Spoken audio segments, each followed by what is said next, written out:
ఆంధ్రప్రదేశ్ రాష్ట్రంలో ఇప్పుడు ఒక్క అంశం మీద చర్చ చాలా బలంగా నడుస్తుంది. అదేమిటంటే నిన్నటి రోజున విడుదలైనటువంటి ఆంధ్రప్రదేశ్ 10వ తరగతి ఫలితాలకు సంబంధించి ప్రభుత్వ పాఠశాలల్లో విద్యార్థులు సాధించిన మార్కుల గురించి. గతంలో వాటన్నిటికన్నా చూసుకుంటే కూడా ఈసారి ఊహించిన దానికన్నా మించి గణనీయంగా మార్కుల పెంపు సంబంధించి చర్చ అయితే నడుస్తోంది. మరైతే ఇది ఎలా సాధ్యమైంది? ఈ ప్రభుత్వ పాఠశాలలు పాటించినటువంటి విధానం ఏంటి? ఆంధ్రప్రదేశ్ విద్యాశాఖ మంత్రిగా నారా లోకేష్ గారి కృషి ఏమైనా ఉందా లేదా? దీని గురించి మరిన్ని విషయాలు తెలుసుకోవడానికి మనతో పాటు ఉన్నారు తెలుగుదేశం పార్టీ నుంచి శశి. నమస్తే. నమస్తే వెంకట్. శశి గారు, నిన్నటి రోజున ఏదైతే 10th క్లాస్ రిజల్ట్స్ ఆంధ్రప్రదేశ్ ప్రభుత్వం వారు విడుదల చేశారో దాదాపుగా 596, 595 ఈ విధంగా ఒక ప్రభుత్వ పాఠశాలల్లో రిజల్ట్స్ రావడం కావచ్చు, దాదాపు 85% మించి విధంగా ఉత్తీర్ణత శాతం నమోదు కావడం కావచ్చు, ప్రభుత్వ పాఠశాలలు ఈసారి హైలైట్ అవడం, వాటన్నిటి గురించి చూసుకుంటే ఆంధ్రప్రదేశ్ విద్యా వ్యవస్థ గణనీయంగా మార్పులు సాధించని చెప్పడానికి ఇది ఒక ఉదాహరణ అనుకోవచ్చా లేదంటారా? ఒకటి, మేము ఒక లక్ష్యాన్ని పెట్టుకున్నాం. ఆంధ్రప్రదేశ్ మోడల్ ఆఫ్ ఎడ్యుకేషన్ అనేది ఈ దేశానికే ఆదర్శంగా నిలవాలి అని. ఈరోజు ప్రభుత్వ పాఠశాలలు అంటే చాలామందికి ఒక చిన్న చూపు అనేది ఉంటుంది. మనం చూస్తుంటే సమాజంలో ప్రభుత్వ పాఠశాల అంటే ఒక చిన్న చూపు అనేది చాలామంది చూస్తూ ఉంటారు. అది మారాలి అనే ఉద్దేశంతో. ఎందుకంటారా చిన్న చూపు? దేనివల్ల? ఇప్పుడు కొంతమంది మనం చూసుకుంటే ప్రభుత్వ పాఠశాల ఎక్కడ క్వాలిఫైడ్ టీచర్ అంటే కొన్ని ఈక్వేషన్స్ జనాలు సొసైటీలో మాట్లాడేటివి ఎన్నో ఉన్నాయి. ఇవన్నీ చూసిన తర్వాత విద్యాశాఖ మంత్రిగా నారా లోకేష్ గారు బాధ్యతలు చేపట్టిన తర్వాత దీంట్లో ఒక మార్పు రావాలి అని ఈ మార్పుకు శ్రీకారం చుట్టారు. మీరు అడగచ్చు, ఈ విద్యా వ్యవస్థ ఈ విధంగా ఎందుకు మీరు అంటున్నారు? నారా లోకేష్ గారు రాకముందు ఈ విధంగా అంతకుముందు ఎలా ఉండింది అని. నాకు ఈరోజు నారా లోకేష్ గారు తీసుకొచ్చిన ఈ వ్యవస్థ, ఈ ఇంత మోడల్ ఆఫ్ ఎడ్యుకేషన్ ఈ విధంగా డెవలప్ అవుతుంటే నాకు 1999, 96లో చంద్రబాబు నాయుడు గారు గుర్తొస్తున్నారు. ఒకప్పుడు చదువుల పండుగ అని ప్రోగ్రాం పెట్టి, ఒకప్పుడు కూలి పనికి మాత్రమే పోయి పిల్లల్ని తీసుకొని వచ్చి పాఠశాలలో కూర్చోబెట్టి ప్రతి ఒక్కరూ చదువుకోవాలని ఎంతో మంది డ్రాప్ అవుట్లు ఉంటే 7 లక్షల మందికి పైగా పిల్లల్లో కుటుంబాల్లో చైతన్యం తీసుకొని వచ్చి వాళ్ళ ఫ్యామిలీస్లో పిల్లల్ని పాఠశాలకు రప్పించి ఆ రోజు విద్యా విప్లవం తీసుకొని వచ్చింది నాడు చంద్రబాబు నాయుడు గారు. అయితే నేడు ఆ విద్యా వ్యవస్థను ఇంకా పటిష్టం చేయాలని మధ్యలో కొంతమంది పాలకులు వచ్చి విద్యను వ్యాపారంగా చేసి కొంతమంది చేశారు. కొంతమంది రాజకీయ నాయకులు ఏంటంటే విద్య చిన్న స్కూల్లో కూడా రాజకీయాలు చేసి ఎలా చేశారు చూసాం. వాళ్ళకి పాటలు పాడించుకోవడం ఈ విధంగా చూసాం గత 5 ఏళ్ళు 2019 నుంచి 24 వరకు. అంటే గత 5 ఏళ్ళు అంటున్నారు కాబట్టి 2019 నుంచి 24 మధ్య జగన్మోహన్ రెడ్డి గారు నాడు నేడు అనే స్కీమ్ ద్వారా గతంలో లేని విధంగా స్కూల్స్కి రంగులు వేయించారు, బెంచీలు తీసుకొచ్చారు, పిల్లలకు అన్ని ఇచ్చారు అంటున్నారు.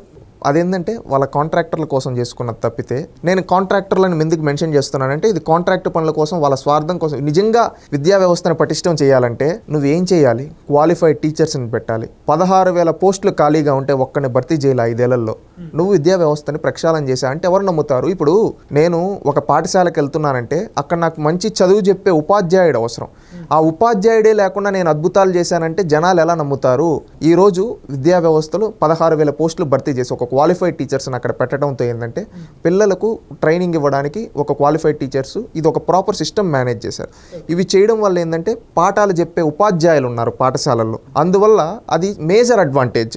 అవునా కాదా? మీరు చెప్పండి. అదేవిధంగా 100 రోజులు ఒక ప్లానింగ్ పెట్టారు.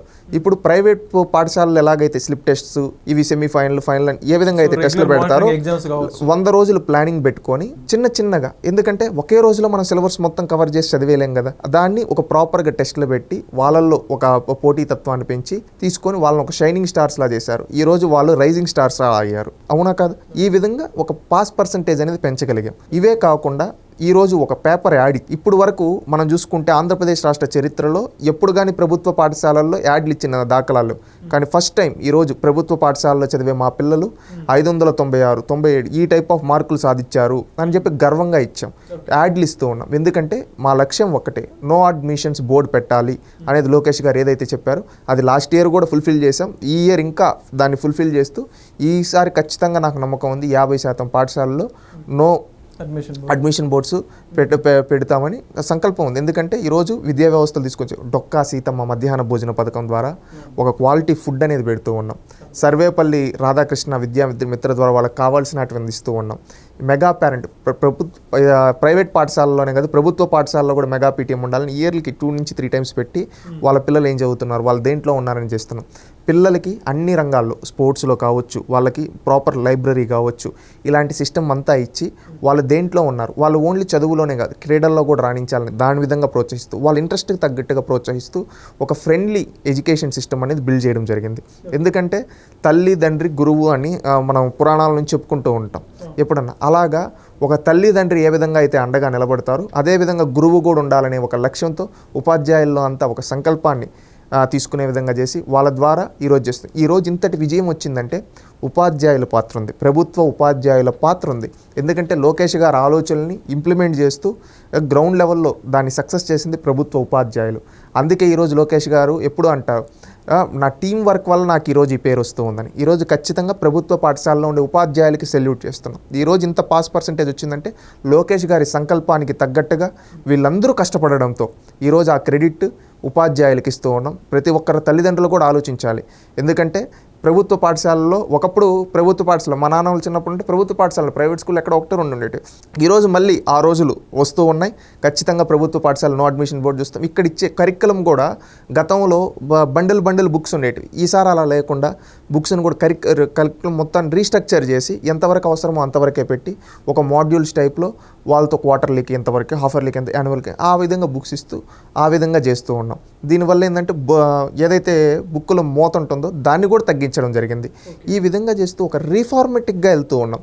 ఇప్పుడు ఆన్లైన్ ఎడ్యుకేషన్ కూడా, ఇప్పుడు సోషల్ మీడియా బ్యాన్ కూడా మేము ఎందుకంటూ ఉన్నామంటే దాని ద్వారా వాళ్ళ దృష్టి అనేది మరలకూడదు అనే ఉద్దేశంతో ఈరోజు వెళ్తూ ఉన్నాం. ఖచ్చితంగా ఈరోజు వచ్చిన రిజల్ట్స్ అనేది ప్రభుత్వ పాఠశాలలో ఖచ్చితంగా ఆదర్శప్రాయం.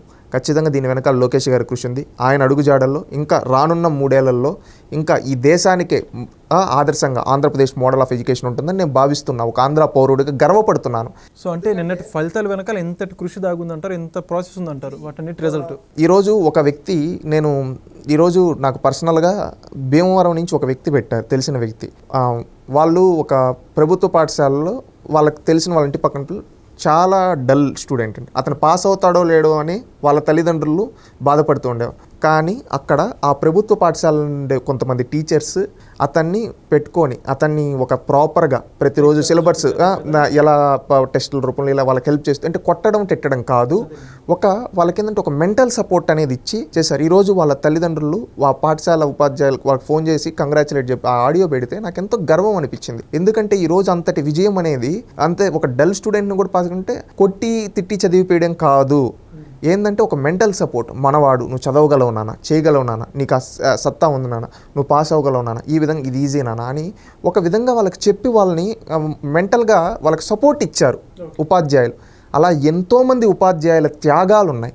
అందువల్ల ఈ విజయం, ఇంతటి విజయం వచ్చింది. అందుకే మేము ఎప్పుడు చెప్తాం, ఎడ్యుకేషన్ అంటే ఏదో తిట్టడం, మరవడం, ఈ విధంగా మనం రూల్స్ పెట్టేసి కాదు. ఇవన్నీ వాళ్ళలో ఒక ఫ్రెండ్లీ ఎడ్యుకేషన్ సిస్టమ్ అనేది ఉండాలి, ఫ్రెండ్లీ టీచర్ సిస్టమ్ ఉండాలి అనేది ముందు నుంచి లోకేష్ గారు చెప్తూ ఉన్నారు. దాన్ని ఇంప్లిమెంట్ చేసి చూపించారు. ఆయన ఆలోచనలు ఇంప్లిమెంట్ చేసిన లక్షల మంది టీచర్లకి సెల్యూట్.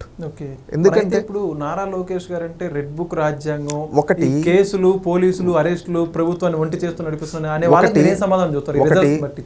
ప్రభుత్వాన్ని ఒంటి చేత్తో నడిపిస్తున్నారు అనేది ఆయన చేసే మంచి పనుల వల్ల ఆయనకి, ఎందుకంటే ఏ సమస్య ఉన్నా లోకేష్ గారు చెప్తే పరిష్కారం అవుతుందని ఆయనలో ఒక నాయకత్వానికి పటిమ.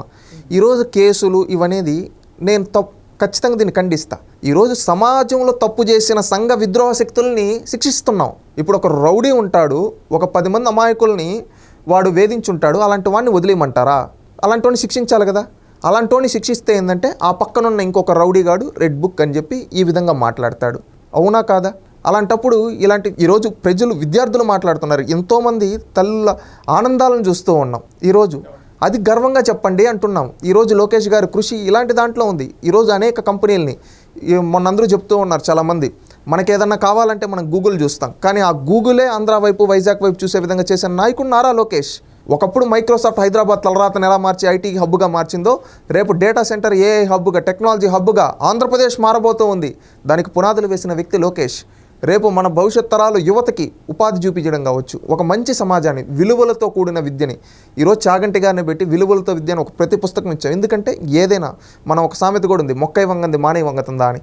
అలాగేంటంటే మనం ఒక మంచి పౌరులు ఏంటంటే అది చిన్న సమాజం స్కూల్ లెవెల్ నుంచి చేయాలని విలువలతో విద్య తీసుకొని వచ్చి ఈరోజు విలువలు నేర్పిస్తున్నాం. మనబడి అని చెప్పి ప్రభుత్వం ఒక సమగ్ర శిక్షా అభియాన్ వాళ్ళు ఒక ఇదేస్తారు, దాంట్లో అది ప్రతి పాఠశాలకు. దాంట్లో అది బుక్ నేను ఒకసారి తీసుకొని తెలిసిన మిత్రుడు ఒకరిస్తే చూస్తే నేను చదివేటప్పుడు ఇది ఎందుకు లేదురా ఇలాంటివి సిస్టము, ఇలాంటివి ఉంటే మనం ఇంకా బాగా బిల్డ్ అయి ఉంటాం కదా అనిపించింది నాకు. అంటే అంత దాంట్లో ఆ బుక్ తీసుకుంటే వాళ్ళు ఏం అవ్వాలనుకుంటున్నారు అంటే, ఇప్పుడు ఒక వాలీబాల్ స్పోర్ట్ ఉంది, ఆ స్పోర్ట్ గురించి మొత్తం స్కూల్స్లో ఇంప్లిమెంట్ అయ్యేటి కావచ్చు, ఏమేమి ప్రోగ్రామ్స్ ఉన్నాయి, కెరీర్ని ఎలా సెలెక్ట్ చేసుకోవాలి, కొన్ని మంచి మోరల్ స్టోరీస్ ఉన్నాయి, ఇవన్నీ ఉన్నాయి. ఇవి ఆ విధంగా చదవడంతో ఒక నాలెడ్జ్ అనేది కావచ్చు, పిల్లలు ఒక మంచి పౌరులుగా, ఎందుకంటే చిన్నప్పటి నుంచి మనం ఎలా నడుచుకుంటామో చుట్టూ నడవడిక అదే మనల్ని నేర్పుతుంది. ఈరోజు ప్రభుత్వ పాఠశాలలో ఇంత friendly education, mega parents teachers meeting కావచ్చు, మళ్ళీ అదేవిధంగా డొక్కా సీతమ్మ గారు మధ్యాహ్న భోజన పథకం కావచ్చు, సర్వేపల్లి రాధాకృష్ణ విద్యార్థి విలువలు కావచ్చు, మనం చూసుకుంటే పిల్లలతో ఒక కాన్స్టిట్యుయెన్సీ అంటే అసెంబ్లీ లాగా తయారు చేసి వాళ్ళకి మన కాన్స్టిట్యుయెన్సీ పైన ఏదైతే మన రాజ్యాంగం పైన వాళ్ళకి అవగాహన రావడం కోసం ఒక బుక్ని తీసి ఇవ్వడం కావచ్చు, ఇవన్నీ చేసి పిల్లల్ని ప్రతి ఒక్కరి సమాజం ఒక మంచి పౌరులుగా తీర్చిదిద్దాలని ఒక మంచి సంకల్పం ఉంది. ఆ సంకల్పానికి తగ్గట్టుగా అధికారులు కావచ్చు, ఉపాధ్యాయులు అందరూ సహకరించారు. అందరి సహకారం వల్ల ఈరోజు లోకేష్ గారు అనుకున్న కృషి ఉంది. రేపు భవిష్యత్తులో కూడా ఉపాధ్యాయులు, అధికారులు అందరం సహకరిద్దాం. ఎందుకంటే ఈరోజు మనం ఈ మంచి సమాజాన్ని నిర్మించాలంటే ఏదైనా ఒక వృత్తి ఉందంటే అది ఉపాధ్యాయ వృత్తి. ఎందుకంటే ఆ ఉపాధ్యాయ వృత్తే దేన్నైనా ఒక లాయర్ని తయారు చేయాలని, ఒక డాక్టర్ని తయారు చేయాలని, ఒక ఇంజనీర్ని తయారు చేయాలని, ఒక మంచి సమాజం అన్ని రకాల వృత్తుల్ని తయారు చేయగల శక్తి ఉపాధ్యాయులకు ఉంది. అందుకని ప్రభుత్వ పాఠశాలలో ఉపాధ్యాయులందరూ సహకరించి ఈ మహా ఉద్యమంలో భాగస్వామి మన Andhra Pradesh education model of education అనేది ఈ దేశానికే ఆదర్శంగా చూపించాలి. లోకేష్ గారి నాయకత్వంలో లోకేష్ ఇంత కృషి చేసి, ఎందుకంటే పాఠశాలల్లో రాజకీయ నాయకుల ఫోటోలు లేని బోర్డులను చూస్తూ ఉన్నాం. రాజకీయాలకు సంబంధం లేని ఒక విలువలతో కూడుకున్న విద్య ఈ ఒక మంచి సమాజాన్ని నిర్మించిన లోకేష్ గారి కృతజ్ఞతలు చెప్తున్నాం. ఎందుకంటే లోకేష్ గారి మనకు పాత సినిమాల్లో కూడా ఒక డైలాగ్ ఉంది, నాయకులు లేని సమాజాన్ని నిర్మించడమే నిజమైన నాయకుల లక్షణం అంటారు కదా. అలాగా ఈరోజు అలాంటి సమాజాన్ని నిర్మించడానికి కృషి చేస్తున్న లోకేష్ గారికి సెల్యూట్ చెప్తూ, ఇంకా ప్రతి ఒక్కరూ సహకరించుకొని అందరం కలిసిమెలిసి ఈ రాష్ట్రాన్ని అభివృద్ధి చేసుకున్నాం. ఈ ఉన్నత విద్యా వ్యవస్థని మనం తయారు చేసుకొని ఈ దేశానికే ఒక మోడల్ ఐకానిక్గా చూపాలి. రేపు ఎవరన్నా ఎక్కడన్నా చదువుకోవాలంటే ఏ రాష్ట్రం వాళ్ళన్నా ఆంధ్రప్రదేశ్లో ఉండే ప్రభుత్వ పాఠశాలలో మన పిల్లవాడిని చదివిపిస్తే వాడు ఒక సమర్థుడిగా తయారవుతాడనే విధంగా తయారు చేసి దానికి ప్రతి ఒక్కరం కృషి చేయాలని కోరుకుంటూ ఉన్నాను. Thank you.